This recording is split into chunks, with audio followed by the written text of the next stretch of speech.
से अंडाटी को माठिया आनी रखिला। सांगे सांगे माठियाटी अंडारे भर्ती हो गला। गोटे गाँव रे राम नामक जड़े चाषी रहुथिला।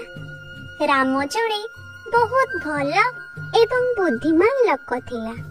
से किछि एकर जमीर मालिक थिला।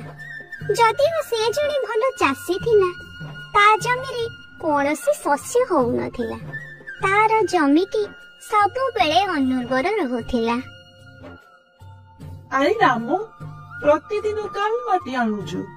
एबे दीर्घ वर्ष हैला तो जमी तो तते गोटे भी फसल देइनी। तो एई जमी को बिकी आउ गोटे भल जमी किणी नबा कथा। अरे भाई, एइटा मो पूर्व पुरुष मानक जमी। सेमाने एई जमी रे चाष करंती। मु निहाती किछि भूल करिथिबी, सेइथि पई मो जमी रे फसल होउनी।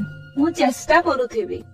मु तोर शुभ कामना करूछि भाई, सेइथि पई कहि देली आउ, नहले कोन कहि थांती। राम तार जमी को कोनोसी मूल्य रे बिकिबाकू चाहु नथिला। बिना खाद्य रे से अनेक दिन बिताइला। बंचिबा पाई से फल खाउथिला। प्रतिदिन जाउथिला आउ माटी हाणुथिला। मु सेतेबेले जाय माटी हाणुथिबी, जेते जाय मु जानि नथिबी मो जमी रे फसल होउनी काहेकि। प्रति वर्ष तो मु बोलुची, मोर बिहन सब जाउची कुआडे। राम काहारी कथा न सुनी माटी हाणिला आउ हाणी चलिला। ओह, मु हालिया होई गलानी, जाई टिके विश्राम नेबी। राम पूरा जमी को हाणी पकेइला। शेषरे से विश्राम नबाकू चाहिला। सेतेबेले अपराह्न होई जाउथिला। राम को बहुत भोक करूथिला। से आउ माटी हाणी पारु नथिला। राम माटी हाणिबा बंद करिबा उपरे थिला। सेतेबेले तार कुदाळ जाई माटी भितरे कोनोसी एक जिनिस सह बाडेई हला। एइटा कोन? जणा पडुची गोटे धातु हेइथिबो। ओ, केडे बड़ माठियाटे हेइची। जमीर एते भितरे गोटे माठिया। एइटा किछि काम को नुहे। अजथारे तार बल नष्ट करिथिबारु राम बहुत जोरे रागी जाइथिला। तार कुदाळ को से धातु माठिया भीतर को फिंगी देला। आउ गछ छाइरे जाई बसी गला। मु भाबुची ए जमी को बिक्री करि देबे। ये जमी मते केबे किछि देइनी। मु सब बेले भोकिला रहूची। राम जमी रे विश्राम नौ नौ ता सांगरे आनिथिबा फल सब खाइला।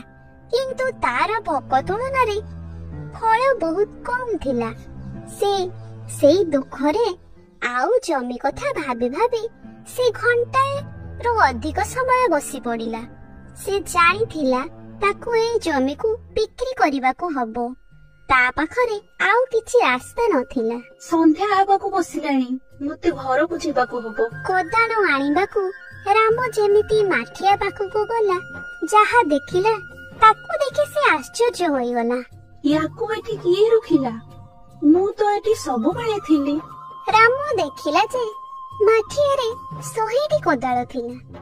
ठीक ता पाखरे थिबा कोदाळटे परी। से कहि पारेलानी को कोदाळटी तार। ये हेई पारे ना। ये कोन गोटे कोहु को माठिया की? हां, मु किछि चेष्टा करिबे।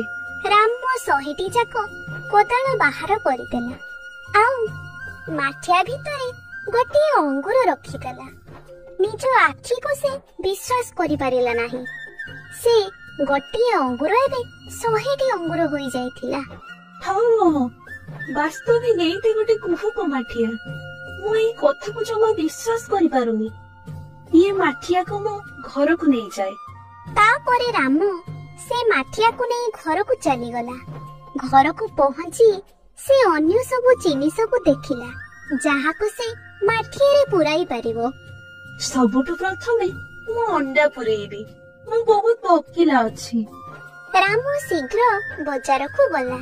आउ अंडा किणीबा पाई तार सबु जमा पुंजी लगेई देला। तापरे से अंडाटी को माठिया रे आनी रखिला। सांगे सांगे माठियाटी अंडारे भर्ती होईगला। राम बहुत खुशी थिला। राम भाविला एई माठियाटी ताकू केवल खाइबा पई दबनी बरं ताकू रोजगार करिवार साहाय्य करिवो। तापरे से माठिया भितरे राम अनेक प्रकार जिनिस रखिला आ माठिया ताकू सब प्रकार जिनिस देई चलिला। तापरे राम से सब जिनिस को नहीं बजार रे बिक्री कइला एवं निजर पेट पोषिला। तेणु पिला माने आमे एई कहानीरू एई शिक्षा पाइलु जे भगवान जहा करंती प्राणीर मंगल पाई ही करंती।